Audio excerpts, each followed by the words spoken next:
We've all heard the rags to riches stories. What does it take to make that kind of tale unfold? Hard work, education, connections, skills, maybe a little bit of luck. Stick around to hear how one man has made it happen and how he continues to do so. Coming up, I talk to my longtime friend, Andy Sallee, our next guest on Uncommon Convos. Hi, I'm Dennis Vandergenst. Join me in a series of entertaining and interesting conversations with entertaining and interesting people. We'll explore various aspects of the human experience and what makes life more fun. This is Uncommon Convos.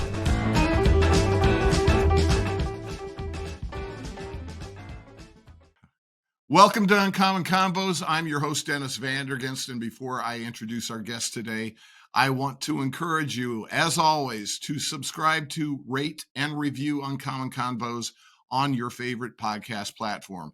It's completely painless, quick, easy, and free.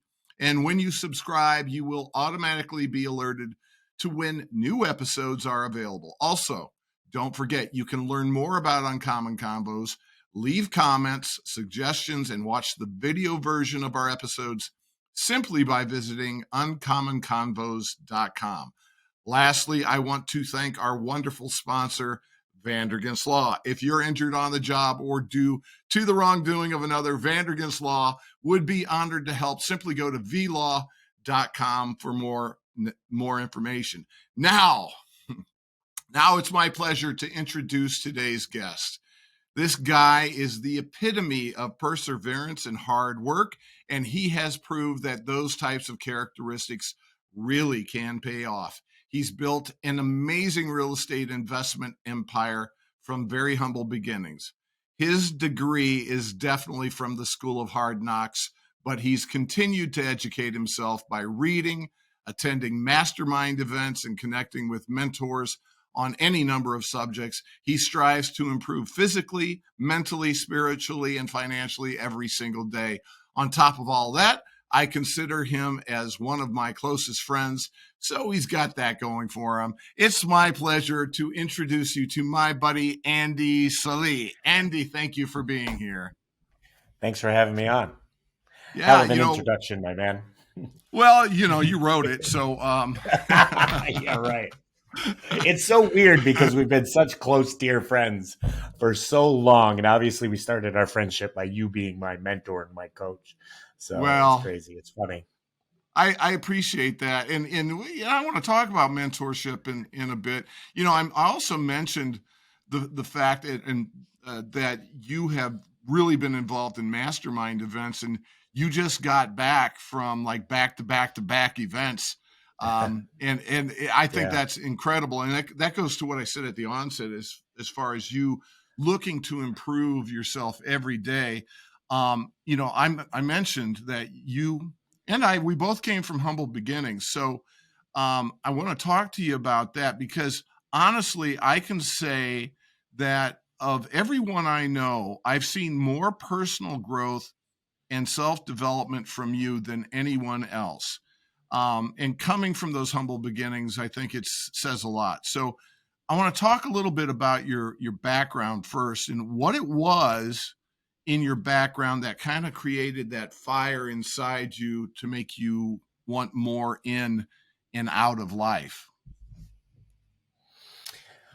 Well, that's an easy answer, I think, and a great question. I do come from humble beginnings. I grew up extremely poor, like a lot of these stories. I mean, there's 1,000 rags to riches or 1,000,000 rags to riches stories. But the challenge was we grew up in trailer parks. But the big challenge was my parents truly believed that if you have wealth, you are going to hell. Like you cannot have money, the eye of the needle, through the camel. You cannot get into heaven. My dad was a pastor, very, very religious. And I just wanted to fight that. I'm obviously a faith person. I believe in God, but I don't believe that. They don't build statues after people that live in trailers that don't go for more. We build hospitals. We give more than we receive at most times. So my humble beginnings helped. I thank God every day. My parents they just maintained life. They existed. They didn't evolve. They didn't get better, but they didn't want more. They wanted status quo. And that's okay. I'm not against anybody that just wants to get by or just exist. It just wasn't for me. My first few jobs we're all chasing something, right? Like for me, it was significance. When I remember I was in junior high, I was selling rocks door to door, and I was getting a detasseling jobs. I was getting dishwashing jobs, newspapers at 4 a.m.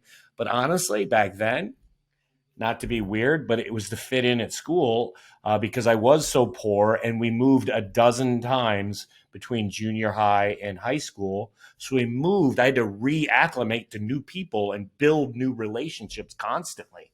And the hand-me-down clothes was the biggest challenge. So I got those jobs originally just to buy Reebok. I remember Reebok shoes and Guess jeans. Those were huge, but you could hang out with a little bit of the cooler kids. I couldn't do the sports because I worked at night and worked in the morning. But it was just not significant so much, a little bit, but just kind of fitting in and getting along with new people on a regular basis. And yeah, we grew up very, very poor. I lived in mobile homes. We didn't really ever live in houses, but that's okay. I take that as a blessing. It pushed me to just want more, but also be super grateful and blessed to be more. Yeah, And I'm just trying to be 1% better every day, I think, as we now, all are. absolutely. And obviously, I want to talk about your success in real estate investing and the things that you've done that other people can emulate to try to achieve financial success. But before we talk about that aspect Yeah. of your life, I want to focus mainly on your kind of overall approach to life. So the first question is, what is success? What does success mean to you? I think that I get that a lot. And that's a very easy answer to me. Like a lot of people think it's the big house or, Trump or the Lamborghinis or the watches or whatever. It has nothing to do with that. My idea now let me preface this by success in my teenage years, my 20s, my 30s, and now I'm 46 has evolved and changed. When I was 30 years old, it was just a big house and a cool car, right? I just wanted a Ferrari. And that's what it was. It was monetary, insignificant things that made me feel significant. Now, those things are a blessing to have, of course. But my 100% answer is freedom. Success to me is time and freedom. I won't buy an investment that takes much of my time. I won't invest in anything that I got to show up at. I love to be able to be in freedom. So if I want to spend, I've been building this portfolio massively for the epitome of my original statement was if I wanted to live in Fiji for a year, or so Hawaii is one of my favorite destinations, to live in Maui for a year and not talk to anybody, but do 4 or 5 emails a month, I can do that. And that is success to me, is just freedom. The freedom to come and go as you please, the freedom to do as you like, live where you want, and kind of live like no one else. So now that's evolved. Like I said, in my earlier years, I struggled, as you know, Dennis. I had a lot more ego then than I do now. You go through some bumps and bruises, you ride a few bull and bear markets, and the world changes a little bit. But back then, success was the big house and the big car and, the country club. And I'm not discrediting any of those. But the real value for me is success is freedom. Freedom, hands down. And I'll even take it a step further. Just in the last 2 years, I've gotten into, as you know, you've helped me with this whole social media thing. And now to take success a step further is how can I duplicate myself 1,000 times over? How can I encourage that 28-year-old kid? Or I met with a 21-year-old kid I'm mentoring last night after karate. Now success is freedom, but it's also how much can I just transfer my knowledge, encourage, and mentor. And it doesn't have to be younger. I mean, a lot of guys are in their 40s that are making good money, but they're working 70-hour work weeks. And some of our dear friends are some of those people. Mhm. So now success is evolving, not just freedom, because a lot of things I'm doing obviously are for free, or I'm not getting paid, or I'm just trying to encourage and help others to think differently and not chase a new car or, now I love it if they do that and I get it, but more of it is being really happy in your day-to-day life, I would say. Yeah. And I don't know if you'd agree with this or not, but to me, what you say is true. The issue of wanting to have that freedom, to do other things, to do the things that you enjoy more. But I also think, and you kind of touched on this when you discussed the fact that you're now mentoring some people and helping them emulate some of the success that you've had. To me, that falls more under the category of legacy. That is something you are going to be remembered for when you're Right. when you're dead and gone, hopefully many, many years from now. But the fact that you've been able to do for so many people, whether it is mentoring those people or, and we'll talk more about this, but Andy's Kids and some of the other charitable and community Right.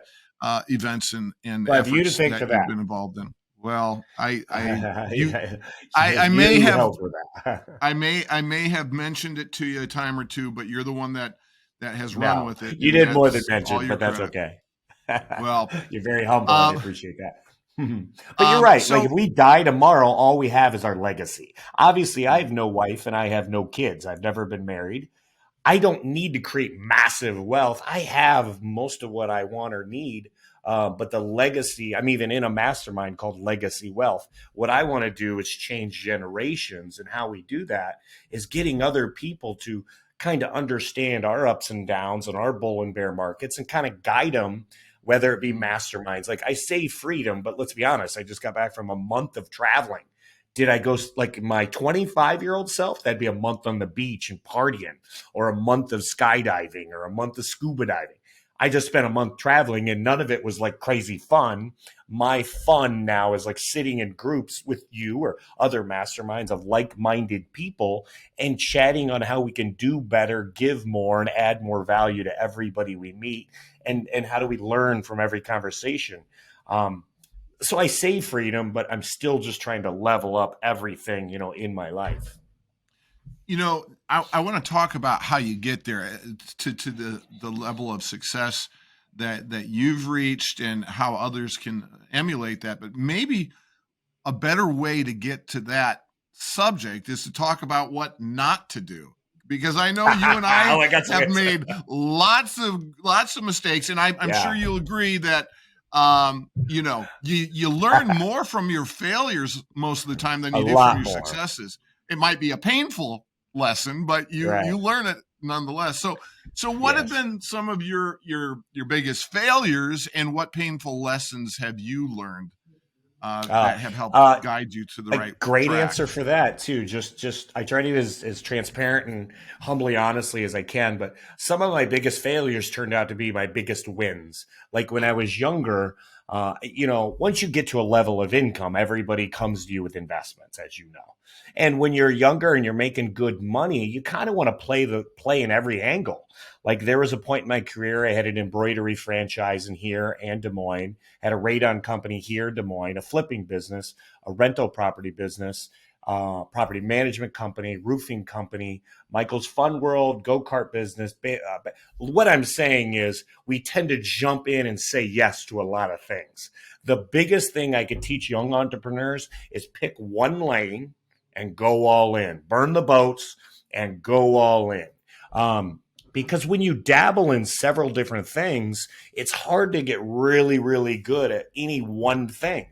And the one thing is usually going to pay you your biggest result or your biggest, largest paycheck or your one unique ability. I've only gone all in on real estate, hand to God, only really the last 3 years. The three Right. years when, I closed my home improvement company 5 years ago and completely retired.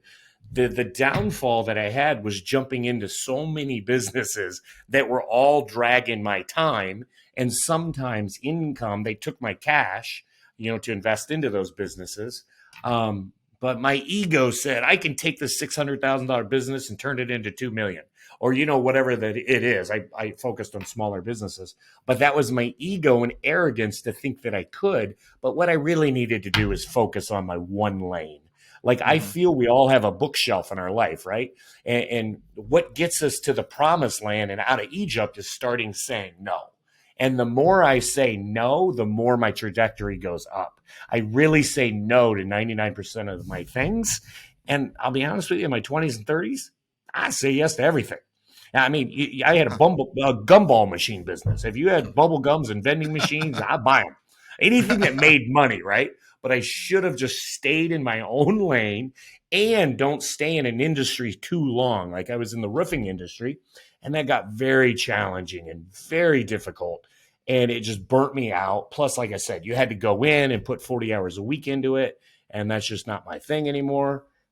So really just stay in your own lane, pick a target, pick an angle, but also don't pick an industry. I hear this all the time. Pick an industry that is not can trajectory rise or traject you into the income and levels of net worth that you want. Like, imagine if you were like, I want to make $1 million a year driving cab. That's gonna be hard. Mhm. Maybe pick a different industry or pick a different passion. Imagine if your whole income was from being a taxi cab driver and Uber came out. That's a challenge. Unless you bought Uber or started Uber, it's not going to get you where you want to be. So the biggest thing I would say is stay in your own lane and get really damn good at your own lane. Yeah. And I messed that all up. Well, I think you learned that lesson quicker than I did. I mean, I still have a hard time saying no to certain Right. things. We all do. But on the flip side, and I anticipated this was going to be a topic that we would discuss. Um, the issue, real estate is I think traditionally, especially for a savvy investor like you, is Right. a great source of passive income, and it's Mhm. typically fairly stable. But then you do have times when it's not so much, Right. like in 2008, and now we're Yeah. kind of seeing some similarities We're in a now. recession now. Yeah, Interest rates are crazy. and there are some people, I think, like yourself, that can actually benefit from that. And I always think of um, "It's a Wonderful Life" when Yeah. he's talking to Mr. Potter, and they're talking about the Great Depression, and how Mr. Potter saved the entire city, and I remember. Jimmy Stewart's character, saved the Bailey building and loan. And that's because they didn't panic. And everybody else was Exactly. selling and getting rid of everything, and they were buying. And I think that that's Right. something that someone like you and other savvy investors can and will benefit from. But there are times when real estate can be fragile as well. So Of course.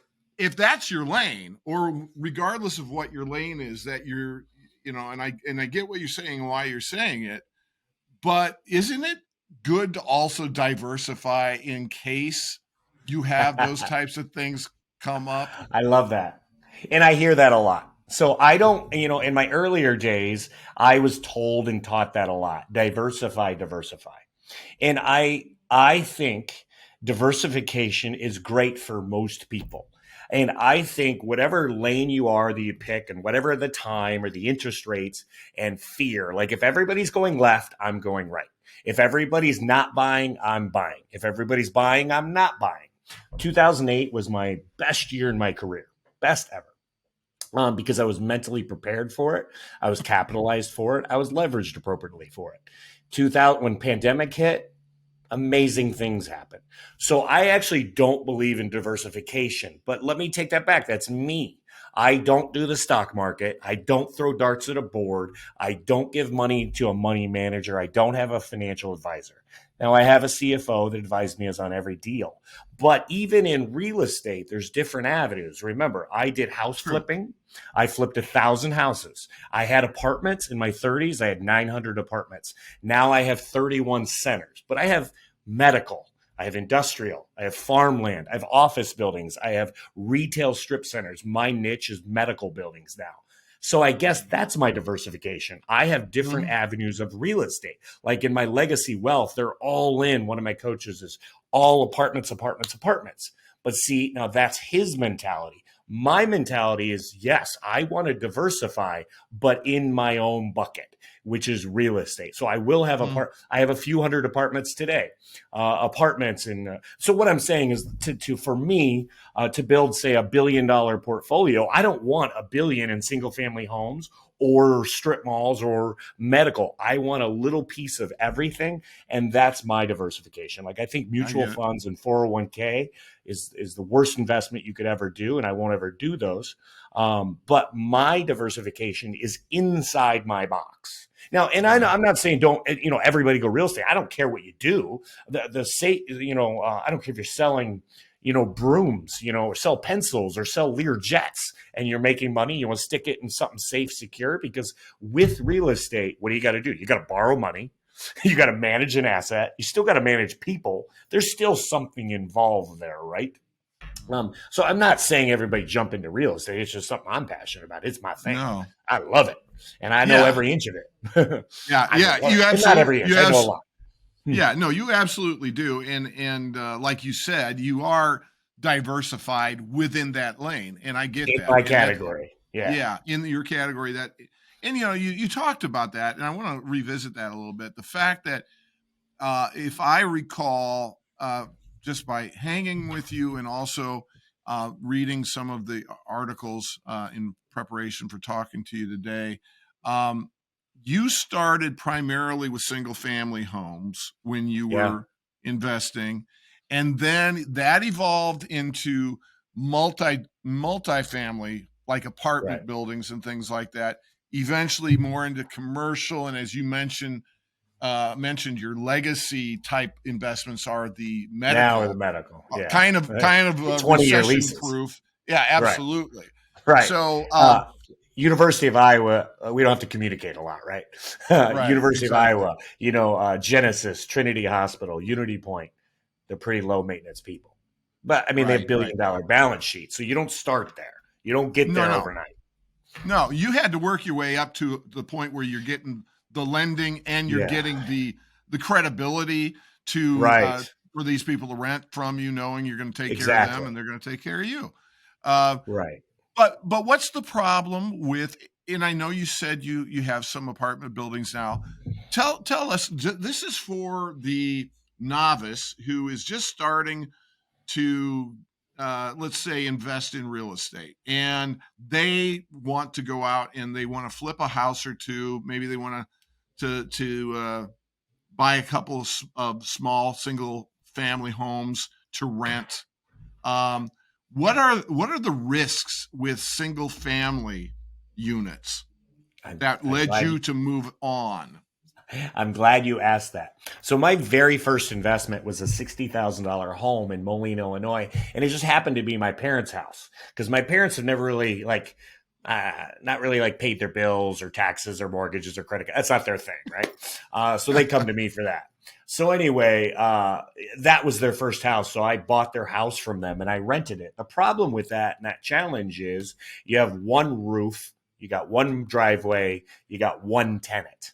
So my first deal was a single family home. And then a year later, the lady moved out and I'm like, I'm making 200 a month in cash flow.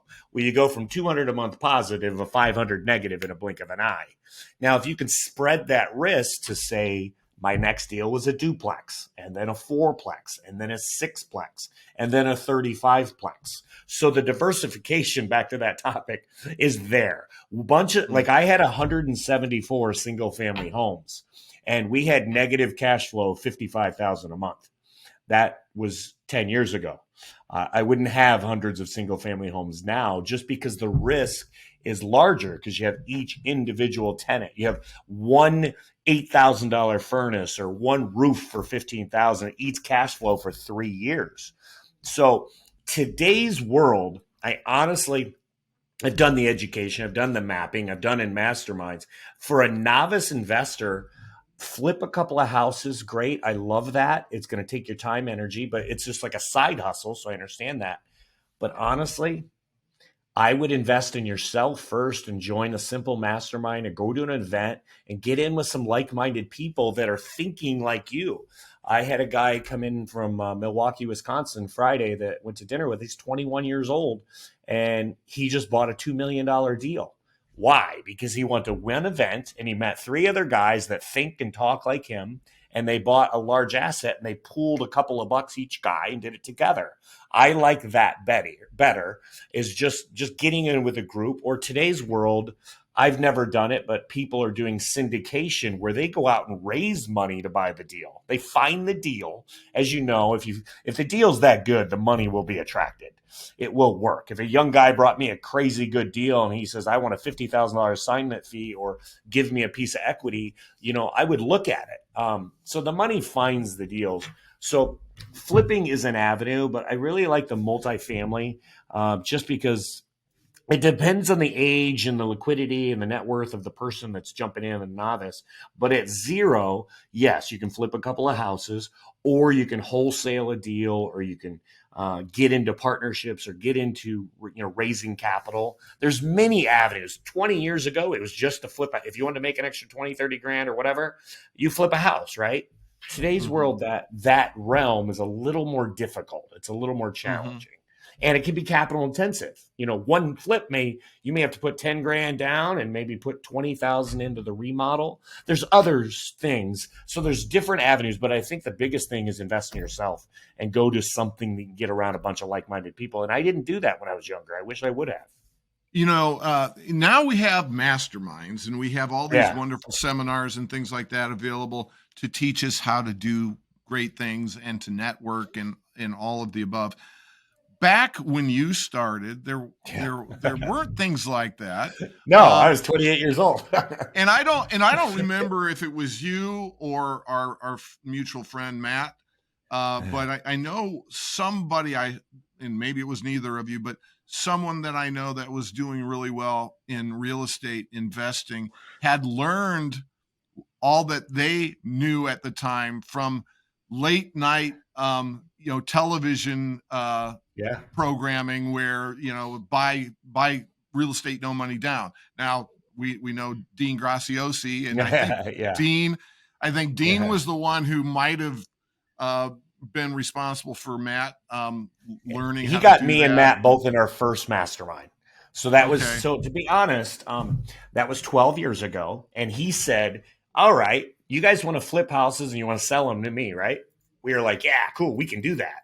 We can do the nitty gritty. Like we had, a lot of crews and whatnot. And he said, okay, if we're going to do business, you have to level up yourself, which was join this mastermind called Strategic Coach with Dan Sullivan. It was 12 years ago. I had dinner with my coach a month and a half ago, I think, in Chicago, Chad Johnson. But anyway, it was, it was a $25,000 a year commitment, and you had to fly to Canada every 90 days for 1 8-hour day.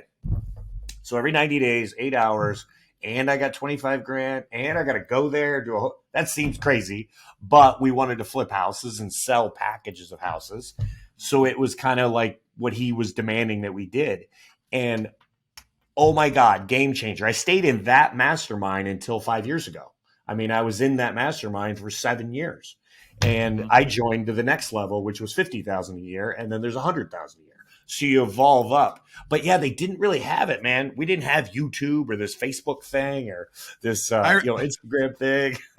I remember the one that I remember from way back when I was in school was Carlton Sheets. Oh, Carlton Sheets, no money down. No money down. Tapes. Yeah, I bought all those tapes. Oh, absolutely. A lot of people got really rich on those tapes. Oh, for sure. I bought them. I didn't follow them a ton, and I didn't. You got to really dive in. Whoever you're studying, you got to follow it. That's the reason Matt won that contest. And Matt's credit to Dean is Dean was like, I'm doing a course, and whoever can buy and sell, I think it was like 5 houses a month for 3 months in a row. And Matt did that, and he got the dinner with Dean. And I'm fortunate enough that I was able to meet Dean through Matt. So thank God for that.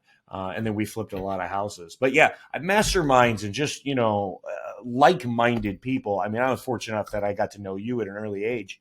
But really, really going to sitting at the bar and watching sports every day from 4 p.m. to 8 and drinking beer with your buddies is not going to get you to the next level, right? We all want to complain about the government or the politics or whoever's screwing whoever, but getting into groups of like-minded people that were all like, hey, what was the greatest thing you did this quarter? What was the worst thing you did? Stuff like that. And that leads me to, I warned you I was going to bring this up.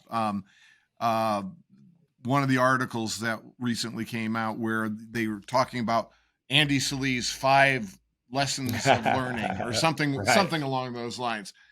And you're right. It really wasn't 5, but they somehow categorized it. Yeah, in 5. you know how those guys do the articles. Yeah, but the lessons were important. And so the first one was the issue of this leveraging the power of guidance, and we were talking about mentorship. Yeah, it's like the power. It's power of proximity. It's exactly why I joined Tony Robbins' Platinum Partnership.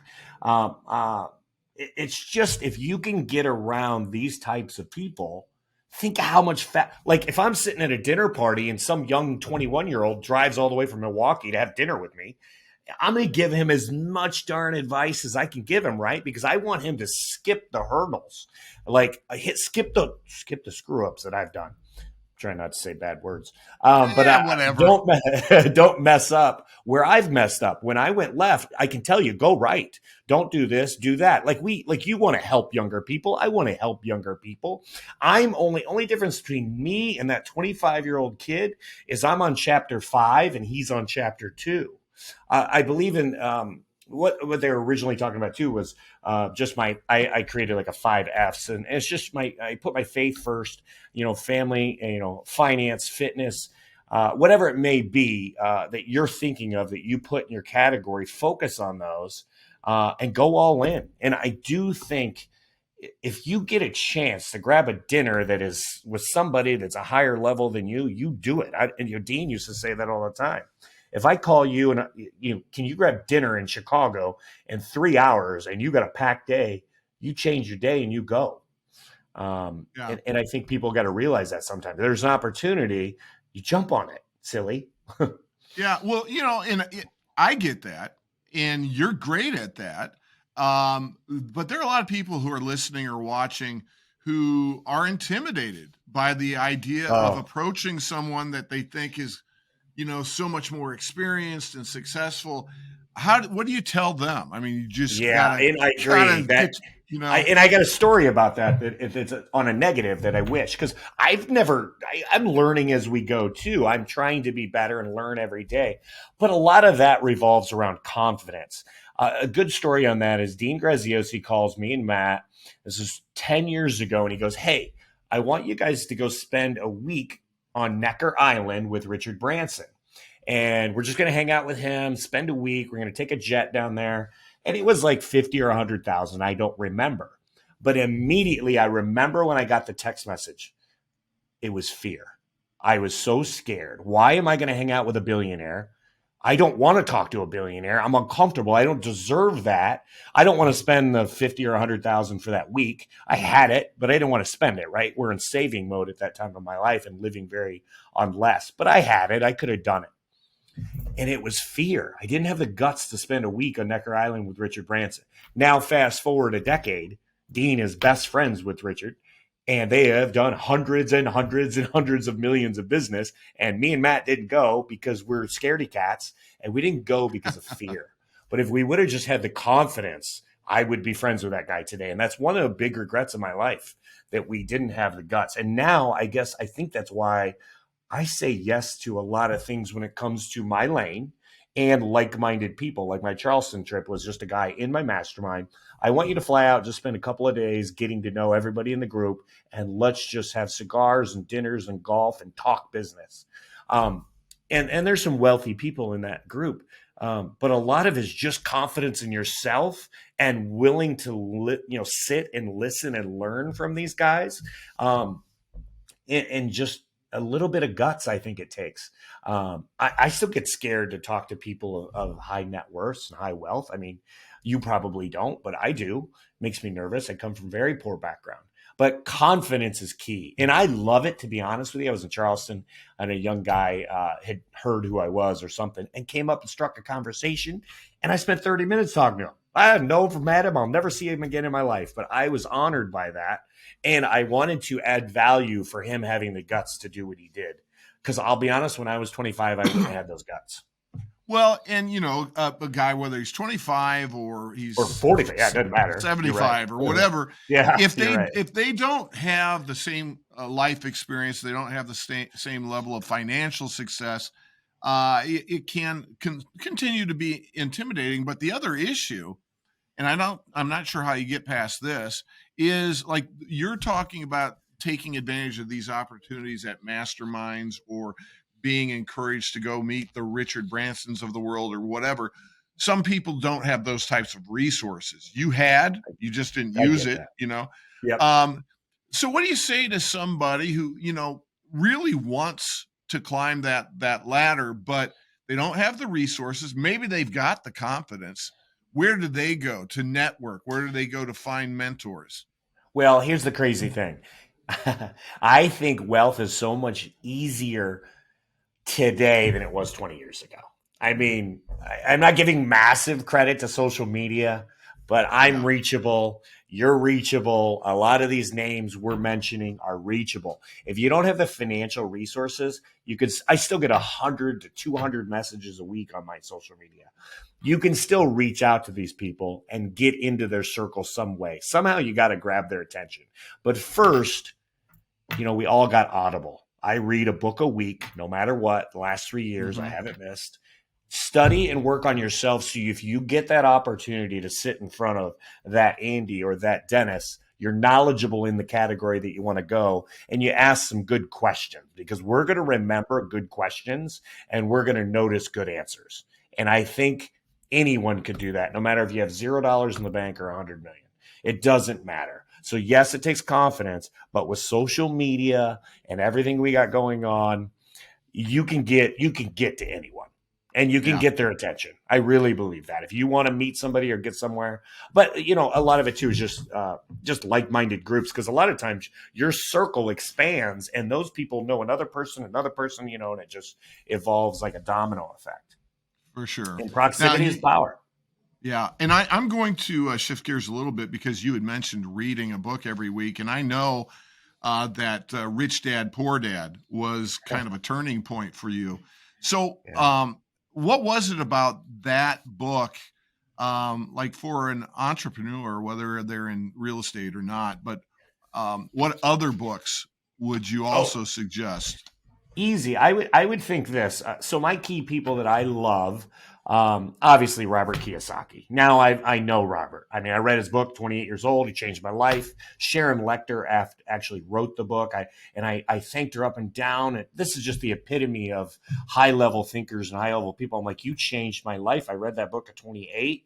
And, I left the company I was working for and started my own, and my life just went on a different path. And she is the most humble, kind person. Sharon Lechter was like, no, you did it. I just provided the ideas and the tools. So sometimes it's crazy when you meet your heroes, and I've met a lot of them so far, and they're just like, I'm here to help and evolve and just give you a couple little nuggets and a couple little tools, but you decide what you do from there. So like, I love Tony Robbins. Obviously, Tony Robbins is bomb diggity to me. Dean Graziosi, anything he writes, anything he says, writes, does, YouTubes, I follow everything to a T. Tony, Dean, Grant Cardone, I spent a lot of time and money with him. He shows us the life, right? The jets, the $1 billion and all that. But he has a wealth of knowledge, and I think he shares a ton.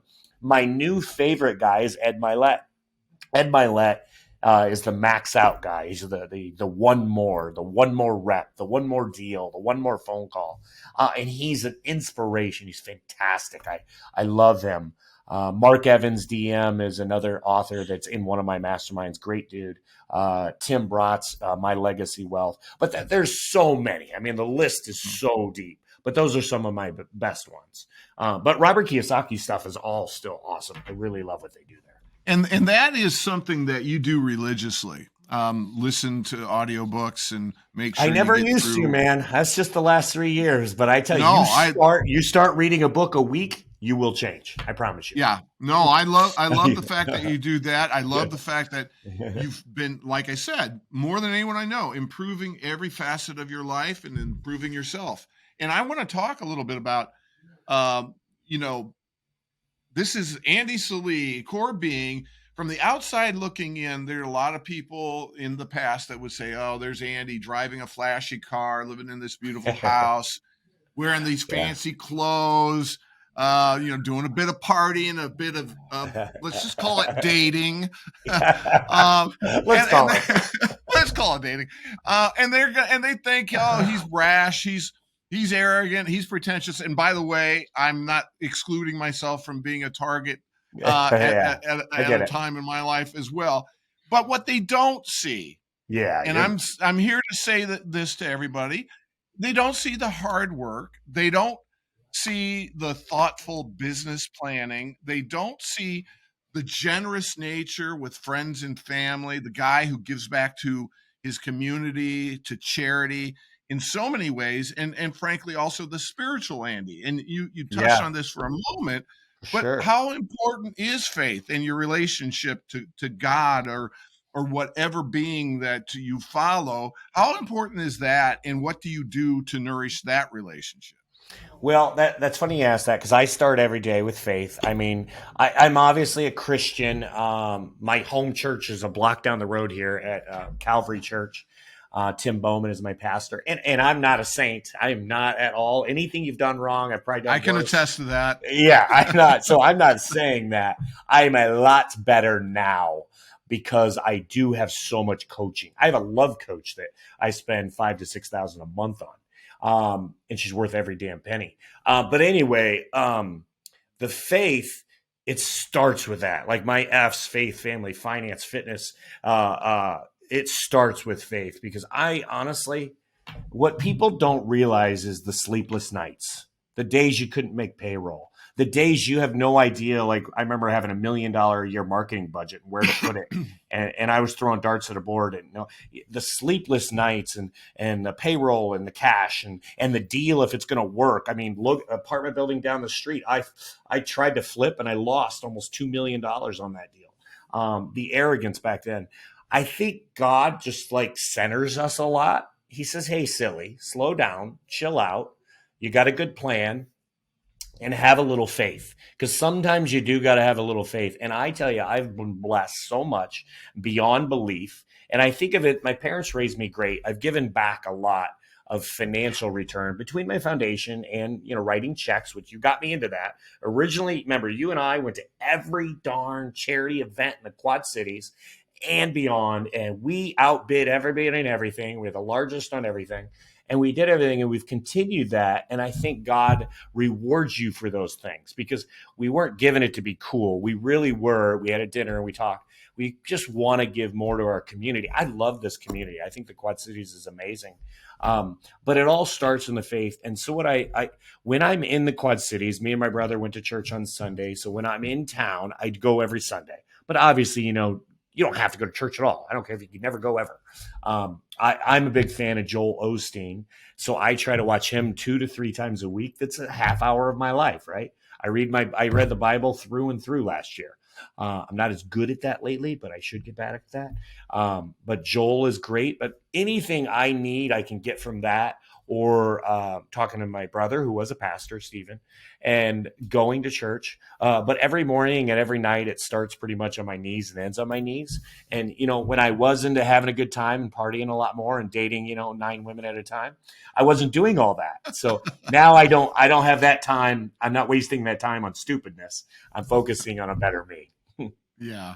Well, yeah, and that begs the question. We have to address that, your love life, because I know you've got no problem attracting women, but we've had discussions over the years that the concerns that you have when you've attained a certain level of success Yeah. is, are they interested in you, or what they think Or my that resume, you could, yeah, your resume, the money that what I have to you offer. might have, etc. So You've told friends, and you've even posted Yeah. on social media recently that you want to Yeah. find someone. So what is it that you're looking for? What's that the perfect potential spouse going to look like? I thought we were talking business and charity, philanthropy. I never I told did you not know that. this was coming up. No, I'm kidding. Yeah, he didn't give me any ideas what we'd be chatting about. Obviously, I'm looking for the love of my life. I mean, I have been for years, but I tended to date younger women back in the day. I don't really do that as much anymore. But it is a challenge. We're in a small community of 500,000 people. It is a challenge. Obviously, the lifestyle, that I live is pretty outlandish, and I live an open book. I live pretty transparent, pretty vulnerable, but pretty much on social media, all of my successes, all my wins, my losses, my failures, my everything is out in the public. So it does sometimes attract the wrong type of girl. But I'm just looking for a like-minded partner that's amazing, beautiful, fun, wants to travel the world, kind of has that laptop lifestyle that I have, that we can kind of go on a whim and be in Chicago tomorrow, or Quad Cities, or maybe Scottsdale on the weekend, or whatever.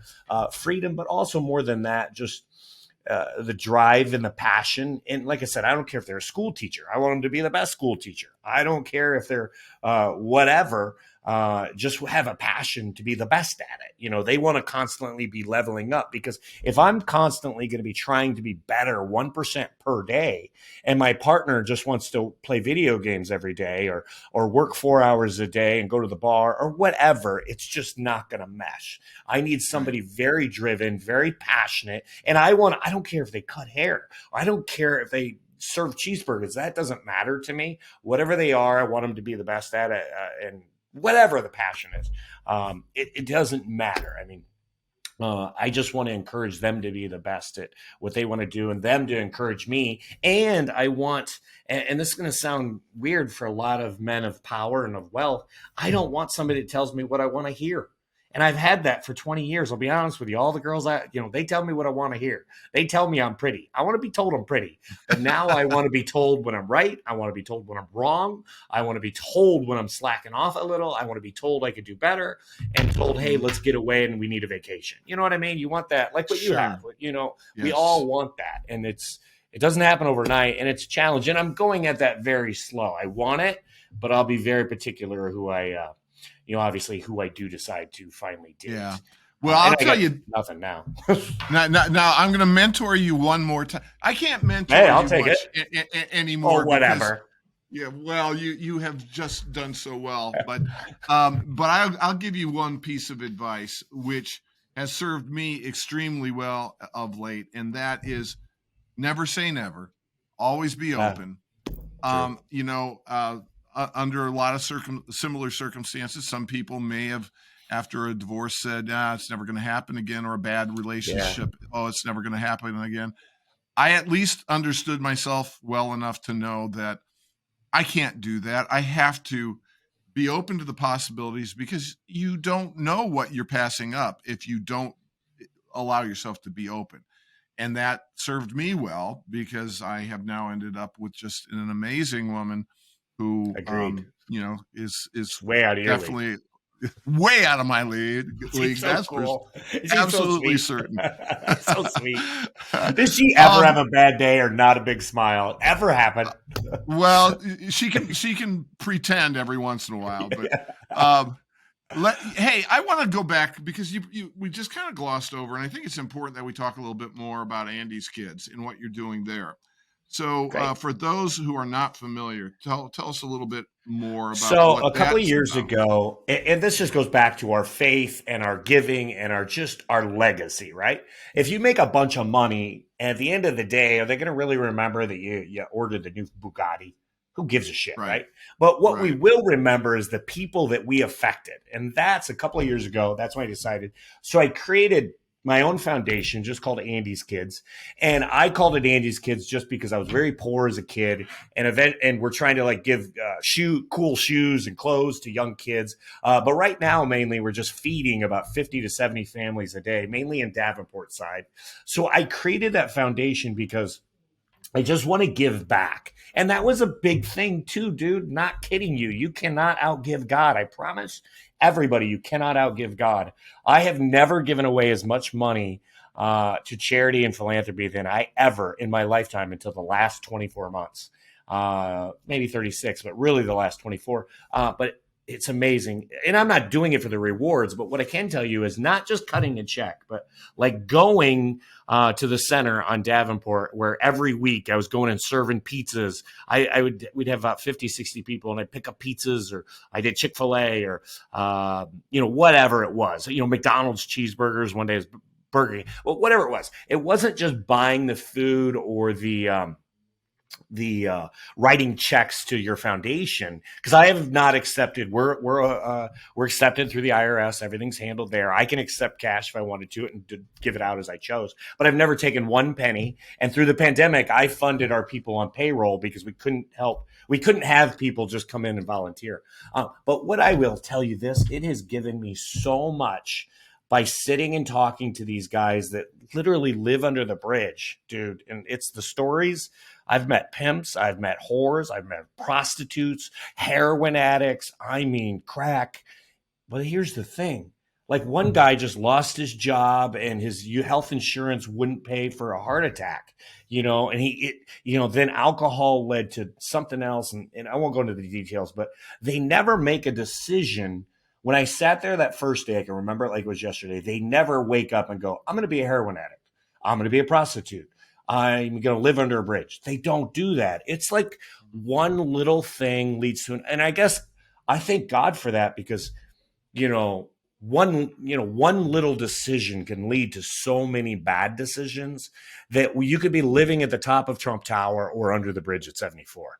It's just a couple of decisions in either direction. Would you agree in life? So that has been, thank God you got me into it. And then I went all in just the last few years. And I swear I have been blessed. And not just money. Money's great, but we have money. Relationships get better. Your friendships, your kinships, your mentors, your mentees, all has been blessed. I think because not just writing checks, but sitting with these people and serving and listening to their stories. Like that one guy I talked to you about, just medical. How does medical? But it can happen. A divorce was another one. I've never been married, so I understand that. But there's a lot on these people's shoulders. It's crazy. Like you said, there but for the grace of God go I. So, you have to, and that is for sure. Hearkening back to what we started to talk about at the beginning here, that's legacy to me. Right. That you're doing that type of thing. I have no kids either. And right. What you should have like behind? 20. Well, I think you should have not 20. that I know of. I'm just saying, you imagine you as a dad? I think you should do one now. Dean had his baby 2 weeks ago. Go adopt a football team. Yeah, there you go. But regardless of that, you do, if you're an ambitious person and you want to do well, you want to make a mark, there are ways you can do it, whether you have progeny or not. So your legacy can be doing good for the community, doing good for charity, and you're doing that right now. One last thing before. And to step back on that real quick, just a little quick story. One of the foundations that you got me involved with was over 12 years ago, was Make-A-Wish. And this young kid was dying of a brain tumor. He was 11 years old and he wanted to ride in a Lamborghini. I was on the board with Make-A-Wish because of you. We went to an event. I'm with this kid last night. This was 12 years ago. He had 1 year left to live. Now he is 21 years old, makes about $50,000 a year, has lost 50 pounds. He does karate twice a day. I'm so proud of him. Bought a new Jeep Wrangler all on his own dime, making good money. He's a full-time student at college. He's 21. I'm so proud of him. He's reading a damn book a week because of Make-A-Wish 12 years ago. And now I'm coaching him. We meet once a month. And but just, how good that feels? Like I feel good. The feeling. Well, the pupil has become the master. I mean, you are the mentor. No, and I appreciate that. That's what you I love that. definitely long for, and that's great. Now, Well, I you know, think you also mentioned. we're thinking legacy, and we're thinking as we're getting older, the one guy I never want to meet, like on my deathbed, the one person I don't want to meet is the guy I could have been. I always say that every morning. Sure. The guy the only guy I don't want to meet on my deathbed, Ed has taught me that, is the guy I could have been. Could I have done that one extra rep for fitness, or that one extra phone call, or one extra kid? I want to Mhm. meet that guy and go, man, I've been chasing you, and I'm right there next to you. The guy I could have been. And I didn't realize that till the last 3 years. You I was know, lazy and for you met. years. And we've touched on so many different things, having to do with your spirituality and improving mentally and financially, and we talked about physically. You're doing karate. You're really into your fitness. You're doing everything that you can improve just about every aspect of your life. It's funny too because you mentioned the fact that you didn't have time to do kind of the regular sports, and from the Yeah. years that I've known you, it's always been kind of a running gag that Yeah. Andy I doesn't know. know a football from a baseball I type know. of thing. I should get my man card rejected. Dennis knows everything. And I'm like, Hey, how many quarters are in a baseball game? I guess they're innings, I think. But whatever. I don't know. but the thing that Sorry. people should know is he's into the adventure sports, like he mentioned, skydiving and scuba diving, and Oh, yeah. motorcycles and all that type of thing. So you get your man card back for that. Oh, there So you go. I yeah, can yeah. fly about Um, 9 different airplanes, too. So that's kind of and cool. yeah, exactly. So there you go. Being a pilot's Now, fun. one serious question Yes. before we're going to play a little bit of a game, okay? But the serious question is, how do you want to be remembered years from now when you pass from this earth? Oh, I would say 100% the person that added value to everybody he met. Simple as Perfect. that. And Love I that. really want to add value to everyone I meet. Okay. Well, now you're going to add value by playing this game with me. Oh boy, I'm scared. It's called Would You Rather, and I only save it for certain guests under certain circumstances. So, Okay. okay. So, would you rather smell like horrible body odor for a year, or have terrible acne for 6 months? God, neither one of those are fun, but I would take the acne. Okay. Would You you never know. would you rather your partner cry uncontrollably anytime they see you naked, or laugh uncontrollably? Huh. Cry. Laugh, Okay. I think that would give me insecurity. Of course. Okay, Um, would you rather always have a mullet haircut or a ponytail? oh my God. I would say a ponytail. Where are you getting these? That's Uh, funny. okay, would you rather be physically stronger than everyone on earth, or would you rather have the ability to fly? Ability to fly. That was Yeah, me easy. too. Yeah. Okay, I like this one. Would you rather have 5 half-sized clones of yourself, or one double-sized clone of yourself? So 5 5 half midgets. Andys or one double Andy? 5 half. I'll get more Okay, done. there you go. And last one. Would you rather date a girl who won't stop Ooh. talking, or a girl who won't stop texting? Won't stop texting. Yeah. Okay. That makes sense to me. Okay. I I don't know. I, I this is a silly thing to do. That's cool. Anyway, I want to thank you, Andy, in all seriousness, for being here. It's always Thanks for having fun me. to talk to friends on the podcast. It's also somewhat difficult because there are a lot of things that when we're talking are just natural, and I presume that everyone knows what we're talking about, and obviously that's not the True. case. True. But thank you so much for making the time. I appreciate it. I also want to thank the audience for joining us today. Again, I want to remind you all to please subscribe to, rate, and review Uncommon Convos on your favorite podcast platform, and visit uncommonconvos.com to watch the video version of this and every episode. I also would like to remind you all, check out our other podcast, Legal Squeaks, where you can learn about the latest legal and consumer news that might affect your life, and you can learn more about that at legalsqueaks.com. And lastly, I want to thank once again our sponsor, Vandergast Law. If you've been injured anywhere in the nation, Vandergast Law would be honored to help. Check Vandergast Law out at thelaw.com. Everyone, have a great day, stay safe, and love you all.